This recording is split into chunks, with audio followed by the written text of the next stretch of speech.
Ngayong araw nga guys, ika 40 days ng nanay ko, kaya pupunta ako ng Cavite. At eto ang challenge natin nito guys. 100 pesos na pamasahe papuntang Cavite. Tingnan natin guys kung saan makakarating. 100 pesos challenge na pamasahe papuntang Cavite. Ito yung first time ko guys na magbabiyahe papuntang Cavite na galing Pasig.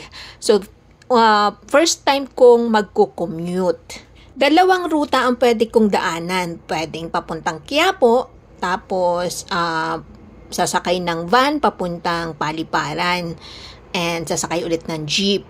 Pero guys, ang van sa Quiapo mula Loton hanggang Paliparan nagkakahalaga na ng 100. So, walay na yung 100 natin na challenge na pamasahe. So, meron akong pangalawang ruta which is medyo mura at saka mas madali. Papuntang Mega Mall and sasakay ng MRT. From MRT, sasakay ng jeep na medyo mura kaysa sa van from Baclaran to Paliparan at bababa na lang sa Molino Jollibee. So, ito yung pinili nating ruta guys, ang mag-MRT. So, first time kong gagawin ito guys, challenge ito kasi syempre hindi ko talaga alam kung paano siya gagawin.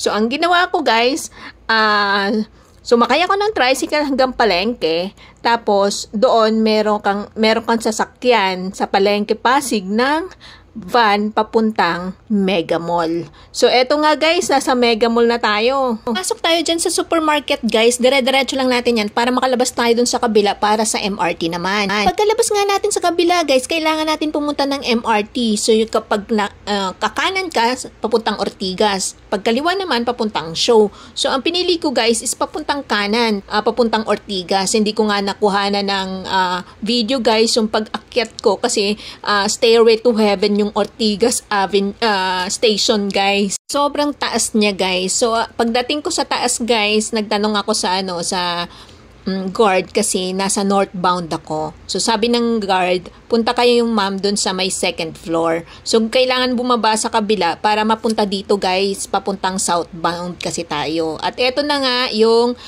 nakabili na nga tayo ng MRT ticket. Tapos nalilito ako dito guys, naguguluhan ako kasi nagsishare na pala yung MRT at saka yung bus carousel guys. Kaya nalilito ako. Minsan napupunta ako dun sa bus carousel.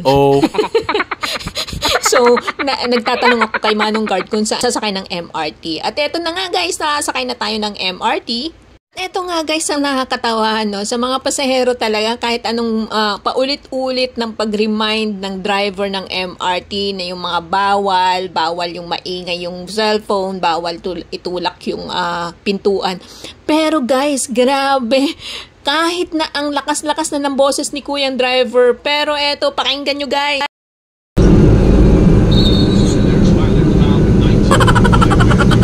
Para nga tayong nanonood ng live ng basketball guys. Sobrang lakas ng speakerphone ni Kuya. Nakatingin na sa kanya yung halos lahat ng tao sa loob ng MRT kasi sobrang lakas. At nakaka-remind lang ng ilang ulit nang nakaka-remind si Kuyang driver ng MRT na bawal yung malakas ang phone. Hindi ko nga talaga alam guys kung naririnig ba ni Kuya yung reminder naman nung driver o dead ma lang talaga siya. Sa wakas guys, nakarating na tayo ng Taft Avenue. Buti na nga lang, nasa Taft Avenue na tayo. Mula nung sumakay ako hanggang sa pagbaba, naririnig ko yung phone ni Kuya guys. Pagdating nga ng Taft Avenue guys, kailangan natin sumakay ng jeep papuntang Heritage. Pagdating sa may Heritage guys, kailangan natin sumakay ng jeep papuntang Paliparan. Ayun siya guys, sa dulo lang, hindi mo na kailangan tumawid. So ayan na nga guys, nakasakay na tayo sa jeep kasi ang bilis naman mapunoy ng jeep guys kasi ang daming sumasakay papuntang Paliparan. So tayo, bababa lang tayo sa may Molino Jollibee. Ang pamasahin yun guys, mula Baclaran hanggang Molino Jollibee is 35 pesos. Pagdating ng Molino Jollibee guys, kailangan natin sumakay ng jeep papuntang Zapote. So 13 pesos yun guys. So eto nga yun guys, ang total ng pamasahe ko guys. So may tricycle ako na 15 pesos at van na 30 pesos from Pasig to Mega Mall. And nag-MRT ako 20 pesos guys. So tapos from MRT to Heritage, naka 13 pesos ako guys. Tapos ito, nakasakay na tayo sa jeep papuntang Paliparan, 35 pesos. And another jeep papuntang Sapote na 13 pesos. Sumobra tayo ng 26 pesos guys sa challenge na 100 pesos na pamasahe. Pero nakarating na din tayo guys. Ito, at tapos na nga yung padasal sa kaya 40 days ng nanay ko. Yun nga guys, failed tayo sa 100 pesos challenge na pamasahe papuntang Cavite. So thank you so much guys sa pagsama. Bye!